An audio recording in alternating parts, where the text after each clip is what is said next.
입니다. 여러분들은 소확행이라는 말을 들어보셨을 겁니다.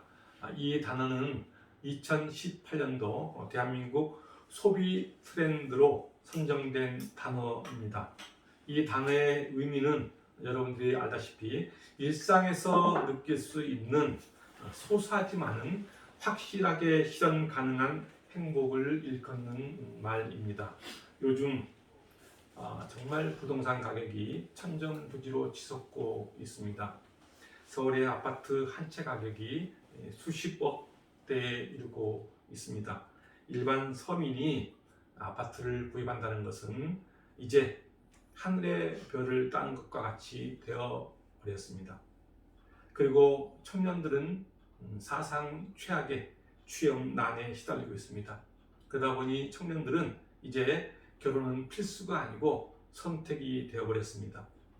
이 같은 시대에 젊은 이들뿐만 아니라 일반 성인들도 성취하기 어려운 불확실한 행복을 쫓기보다는 일상의 작지만 성취하기 쉬운 소소한 행복을 추구하는 경향이 늘어나고 있습니다. 커피 한 잔으로 소확행을 누리는 사람도 있고, 자신의 입맛에 맞는 맛있는 음식을 찾아 소확행을 누리는 사람도 있습니다. 여행을 통해서 또는 음악을 통해서 또는 쇼핑을 통해서 또는 화초를 치면서 또는 밭을 갈구고 일구면서 소소한 행복을 누리는 사람들이 점점 늘어나고 있는 시대입니다. 이제는 불확실한 것을 쫓기보다는 자신의 삶에서 소소한 실현 가능한 행복을 찾는 것입니다. 그런데 네트워크가 연결되어 있지 않습니다. 왜 그럴까요? 경쟁과 성공 우선주의가 가져온 또 다른 삶의 모습인 것입니다. 경쟁과 성공 우선주의는 내가 가진 것으로 사람들을 평가하고 비교합니다. 내가 많은 것을 가지면은 성공했다고 믿고 또 그런 성공이 행복을 안겨다 준다고 믿습니다. 그러나 이런 경쟁과 성공 우선주의는 비교의식과 평가를 통해 결국 사람들에게 허탈감만 안겨줄 뿐입니다. 내가 피라미드의 맨 꼭대기에 올라가야 한다는 이 경쟁과 성공 의식은 행복과 무관한 인생을 살도록 만듭니다. 지금 이 사회는 점점 피라미드 형태의 구조로 사람들을 줄 세우고 있습니다. 일반 서민들이 피라미드의 상층부로 진입한다는 것은 강 건너 불 구경하듯 남의 이야기가 되어버렸습니다. 너무 어려워진 듯 보입니다. 그래서 일반 서민들은 큰 것을 기대하기보다는 일상의 작은 것에서 행복을 얻는 것을 택합니다. 인간은 행복을 추구하며 살아가는 존재입니다. 풍요로운 삶을 원합니다. 그것이 인간이 가지고 있는 인간의 본성입니다. 그런데 이 세상이 주는 성공이 우리의 삶을 행복하게 만든다거나 풍요롭고 넉넉한 마음을 갖도록 만들지는 못한다는 사실입니다. 경제적으로 넉넉하다고 행복한 것은 아닙니다. 많은 것을 가졌다고 결코 행복한 것이 아니라는 것입니다. 많은 사람들로부터 인정을 받는다고 행복한 것도 더더욱 아닙니다. 사람들은 끊임없이 행복을 찾아보지만 우리에게 다가온 행복은 잠시일 뿐 오래 머물지 않는다는 사실을 알게 됩니다. 우리는 눈에 보이고 손에 잡히는 행복을 원하지만은 영원한 행복을 위해 무엇을 해야 하는지를 모르고 살아갑니다. 우리는 살아가면서 보이는 것이 전부가 아니라는 사실을 경험하게 됩니다. 오늘 주보 오른편에 기록된 내용을 보면 시인과 신앙인이라는 글귀가 있습니다. 이 글귀의 중간쯤을 보면은 이런 말을 적어놨습니다. 존재하는 것은 눈에 보이지만 그것을 존재하게 하는 것은 눈으로 볼 수 없습니다. 그것은 마치 꽃과 달과 별은 눈에 보이지만은 꽃을 피게 하고 달과 별을 떠 있도록 만드는 것은 볼 수 없는 이치와 같습니다. 보이지 않는 이 본질을 보는 눈을 믿음이라고 합니다. 그렇습니다. 히브리서 11장 1절에서는 이렇게 말씀합니다. 믿음은 바라는 것들의 실상이요 보이지 않는 것들의 증거라고 말씀하고 있습니다. 우리는 이 땅에서 행복이라는 본질과 근원을 애타게 찾으려 하지만 행복의 뿌리를 엉뚱한 곳에서 찾으려 하고 있습니다. 행복을 안겨다주는 존재의 뿌리는 하나님을 향한 믿음입니다. 우리의 눈으로는 볼 수 없는 우리를 존재하게 하는 근원을 믿음을 통해 발견하게 된다는 사실입니다. 그렇다면 이 시점에서 우리는 무엇을 위해 살아야 하는가라는 질문을 던져야 합니다. 오늘 본문을 보면은 바리새인들과 사두개인들이 예수님을 시험하기 위해 가장 큰 계명이 무엇이냐고 묻습니다. 오늘 본문 34절부터 36절 말씀입니다. 예수께서 사두개인들로 대답할 수 없게 하셨담을 바리새인들이 듣고 모이는데 그 중에 한 율법사가 예수를 시험하여 묻되 선생님, 율법 중에서 어느 계명이 크니까? 라고 질문합니다. 다시 말하면 신앙인으로서 지켜야 할 계명이 무엇이냐는 질문입니다. 그러자 예수님께서는 마음과 목숨과 뜻을 다하여 하나님을 사랑하는 것이 첫째 계명이고 둘째 계명은 이웃을 자기 몸과 같이 사랑하는 것이라고 말씀합니다. 이 말씀의 대답이 바로 37절부터 39절 말씀입니다. 예수께서 이르시되 내 마음을 다하고 목숨을 다하고 뜻을 다하여 주 너의 하나님을 사랑하라 하셨으니 이것이 크고 첫째 되는 계명이요 둘째로 그와 같으니 내 이웃을 내 자신같이 사랑하라 하셨다. 하나님 사랑과 이웃 사랑을 강조하고 있는 것입니다. 이 모두는 우리의 눈에 보이는 것이 아닙니다. 손에 잡히는 것도 아닙니다. 단지 우리의 마음과 생각 안에 있을 뿐입니다. 이런 마음과 생각 속에 있던 이 사랑이 밖으로 표현되는 것이 헌신과 이웃 사랑의 행위로 나타나는 것입니다. 이러한 내적 사랑의 감정은 자연스럽게 하나님의 계명을 지키고 그를 섬기며 그의 모든 도를 향하는 외적 행위로 드러나게 됩니다. 요한복음 14장 15절은 이렇게 말씀하고 있습니다. 너희가 나를 사랑하면은 나의 계명을 지킨다고 말씀하고 있습니다. 그리고 요한복음 14장 21절에서는 또 이렇게 말씀하고 있습니다. 나의 계명을 가지고 지키는 자라야 나를 사랑하는 자라고 말씀합니다. 그렇습니다. 하나님을 사랑하는 자는 반드시 이 땅에서도 그 사랑을 실천한다는 이야기입니다. 사람은 하나님에 의해 창조된 피조물입니다.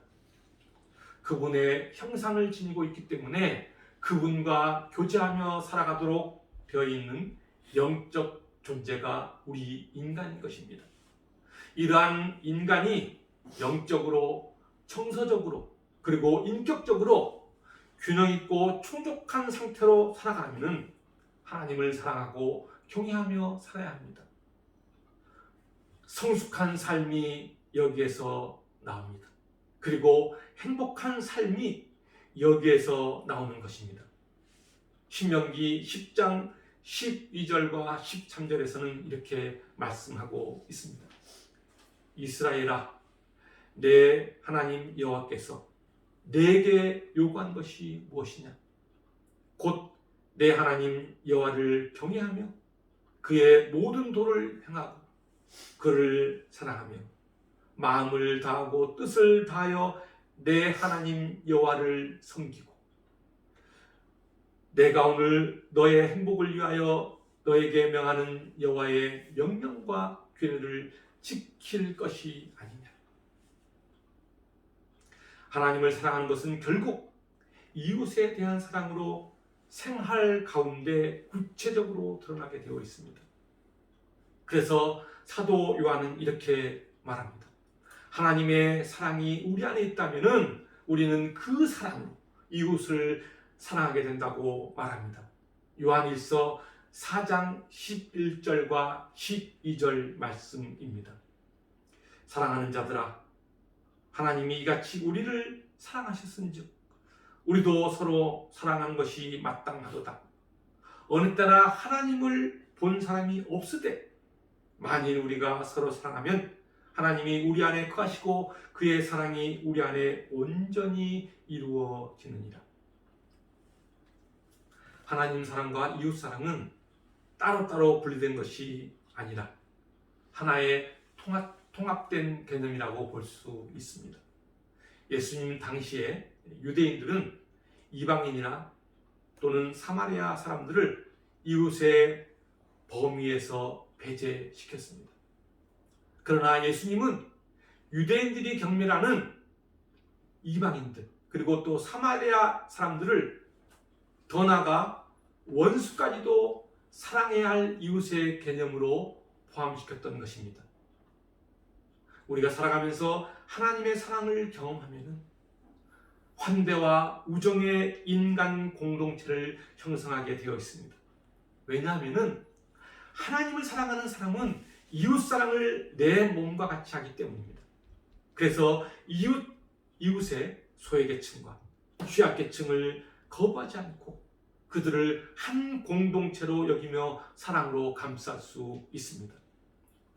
예수를 따르는 자들에게는 계층을 거부하고 공유하는 상호 우정 공동체의 기쁨을 안겨다 줍니다.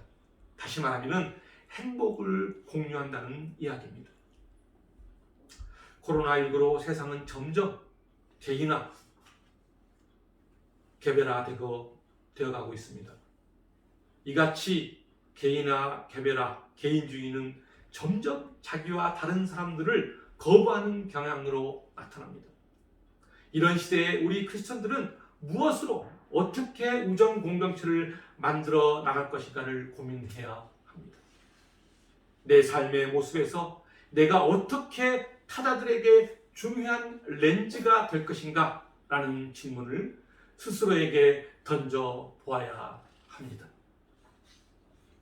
오늘 본문 42절을 보면은 예수님이 바리새인들에게 질문을 합니다. 너희는 그리스도에 대하여 어떻게 생각하느냐? 누구의 자손이냐? 라고 묻습니다. 이 질문은 한마디로 너희들이 기다리고 있는 메시아가 누구냐? 라는 질문입니다.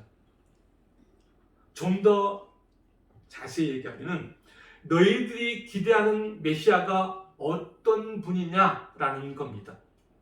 이에 바리새인들이 대답합니다. 다윗의 자손입니다. 당시 유대인들은 메시아가 다윗의 후손 가운데 나실 것을 믿고 기다리고 있었기 때문에 이런 대답을 한 것입니다. 이 같은 대답은 유대인들이 잘 알고 있었던 예레미야 성경을 축소 해석했기 때문에 일어난 것입니다. 예레미야 23장 5절과 6절 말씀입니다. 여호와의 말씀이니라. 보라, 때가 이르느니 내가 다윗에게 한 의로운 가지를 일으킬 것이라. 그가 왕이 되어 지혜롭게 다스리며 세상에서 정의와 공의를 행할 것이며 그의 날에 유다는 구원을 받겠고 이스라엘은 평안히 살 것이며 그의 이름은 여호와 우리의 공의라 일컬음을 받으리라. 유대인들이 생각한 메시아는 하나님께서 보내신 위대한 선지자임과 동시에 다윗의 후손으로 왕권을 잇는 뛰어난 인간이었지 신성을 가진 모습이 아니었던 것입니다. 다시 말하면 이 땅에 다윗의 후손으로 와가지고 다윗 왕궁을 다시 세울 것이라는 메시아관을 가지고 있었던 것입니다. 정치적으로 유대인들을 해방시키는 왕으로 오실 것을 기대했던 것입니다. 성경에 능통한 바리새인들은 성경의 문자적 내용을 가지고 메시아를 기다리고 있었습니다.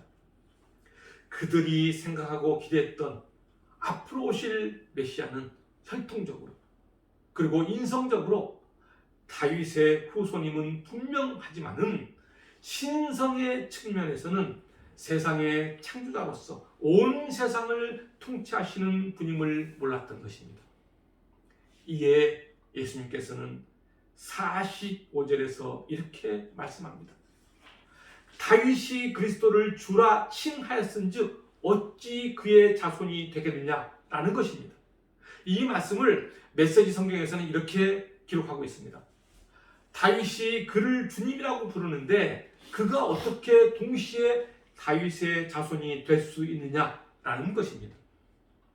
이 말은 그리스도가 다윗의 자손으로만 알고 있던 바리새인들에게 예수님은 오실 메시아, 즉 그리스도는 다윗의 주님으로 부르는 분이요 신성을 가진 분이라는 것을 반어적으로 가르쳐주고 있는 것입니다. 그렇습니다. 예수 그리스도는 인성과 신성을 지닌 분이십니다. 예수님은 이 땅에 메시아로 오셨지만 사람들은 그를 알아보지 못했고 그를 영접하지도 않았습니다. 요한복음 1장 10절과 11절에서는 이렇게 말씀하고 있습니다. 그가 세상에 계셨으며 세상은 그로 말미암아 지은 바 되었으되 세상이 그를 알지 못하였고 자기 땅에 오매 자기 백성이 영접하지 아니하였다고 말씀하고 있습니다. 그렇습니다. 성경에 능통한 유대인들은 예수를 메시아로 인정하지 않았습니다. 심지어 그들은 예수를 메시아로 믿고 따르는 무리들을 매우 싫어했습니다. 예수님이 자신을 하나님의 아들이라고 말하는 것에 분개하기도 하였습니다. 그렇다면 왜 그렇게 예수님을 적대시하며 죽이려고 했을까요? 기독교 철학자 제임스 스미스는 그에 져서 하나님 나라를 욕망하라는 책에서 인간은 자신이 욕망하는 것과 사랑하는 것에 열정을 쏟아 넣는다고 말하고 있습니다. 그러면서 인간은 어떤 목적을 갈망하고 무언가를 원하고 궁극적으로는 자신이 바라는 것이 자신을 규정한다 라고 말하고 있습니다. 그렇습니다. 유대인들이 지녔던 문제의 핵심은 바로 그들이 원했던 욕망과 사랑의 갈망이 이루어지길 원했던 것입니다. 그러나 유대인들이 원하고 만족하려 했던 욕망이 채워지지 않자 그들은 예수님에 대하여 분개하고 분노하였던 것입니다. 이 말을 세상적인 언어로 쉽게 이야기하면 이렇습니다. 감히 인간인 주제에 어디서 자기가 메시아라고 말하는 거야? 시건방지게. 우리가 생각하고 기대하는 메시아는 너 같은 하찮은 존재가 아니야 라는 것입니다. 자신들이 생각하고 자신들이 원하는 것과 너무나 다른 예수를 인정하기 싫었던 것입니다. 그러나 예수님의 사명은 이 땅에 생명을 주시기 위해서 오셨다는 사실입니다. 요한복음 10장 10절 하반절 말씀입니다. 내가 온 것은 양으로 생명을 얻게 하고 더 풍성히 얻게 하려는 것이라. 예수님의 사명은 하나님의 생명을 이 땅에 부어주는 것입니다. 부서지고 외로운 사람들에게 그리고 소외된 이웃들에게 하나님의 생명을 주어서 그들이 생명의 충만함을 갖고 살아가도록 하기 위함입니다. 예수님은 인간의 욕망과 기대를 충족시켜 주는 것이 아니고 자신을 스스로 내어줌으로써 사랑을 완성시키신 분입니다. 이 같은 희생적 사랑은 우리에게는 구원의 기쁨과 자유를 주시지만 하나님의 적대적인 세력인 사단의 세력은 쳐 부수고 굴복시켜 하나님의 권능으로 만유를 다스린다는 사실입니다. 44절 말씀입니다. 주께서 내 주께 이르시되 내가 내 원수를 내 발 아래에 둘 때까지 내 우편에 앉아 있으라 하셨도다. 이 말씀은 예수 그리스도의 십자가의 죽심과 부활로 원수 마귀는 그리스도 앞에서 완전한 패배를 하게 됨을 말하고 있는 것입니다. 그리고 예수님은 하나님의 우편에 앉아 영광과 권능으로 온 우주를 다스리고 통치하신다는 이야기입니다. 예수님을 반대하는 유대인들은 예수님이 하나님의 아들, 즉 메시아라는 사실을 강하게 부인합니다. 그러면서도 정작 예수님이 어디에서 왔는지 전혀 모릅니다. 예수님이 하나님의 아들, 즉 메시아라는 사실은 유대인 종교 지도자들에게는 걸림돌이 되었던 것입니다. 사람들은 눈에 보이고 손에 만져지는 행복을 쫓으며 살아갑니다. 현실적인 것에 매달려 행복을 추구한다는 사실입니다. 오늘 성경에 등장하는 바리새인과 사두개인들도 그러했습니다. 그러나 사도 바울은 철저한 율법주의자이며 바리새인이었음에도 불구하고 다메섹 도상에서 하나님을 만난 후 회심한 후에 인간 예수 안에 감추어진 그분의 본질을 알고부터는 예수님을 자신의 주인으로 삼고 그분을 따르는 것을 최고의 기쁨으로 삼았습니다. 예수님의 본질을 이해하지 못하고 스스로 그분과 그분의 대적이 되었던 유대인 지도자들과는 대조적인 모습입니다. 하나님을 아는 지식을 통해 하나님과 화목해지면 영적인 눈이 떠지게 됩니다. 영적인 눈이 떠지고 열려지면 우리 모두는 예수의 사랑으로 인해 사람들과의 관계에서 서로 화목을 추구합니다.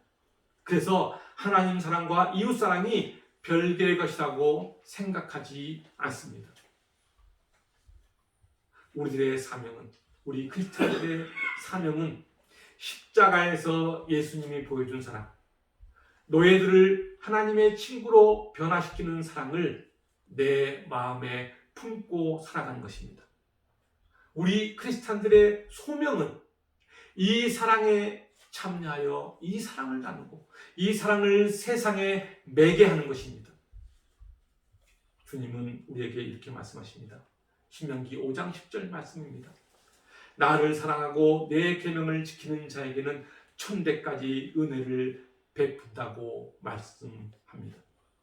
그러면서 하나님을 사랑하는 구체적인 방법을 성경은 이렇게 증언하고 있습니다.